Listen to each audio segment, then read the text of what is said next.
the pickleball myth that's killing your game. Most players think that power wins points. They think the key to better pickleball is to swing harder. What if I told you your real breakthrough in pickleball has nothing to do with power and everything to do with physics?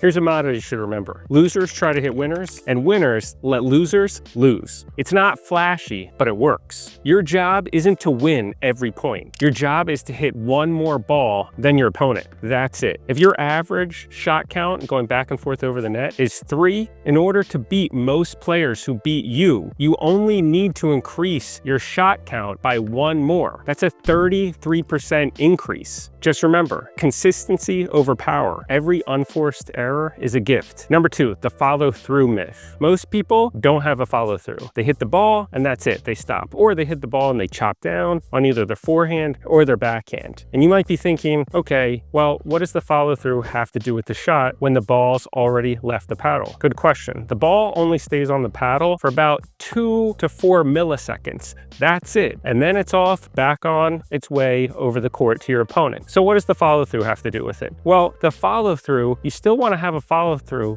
swinging out towards your opponent over the net and then over the shoulder.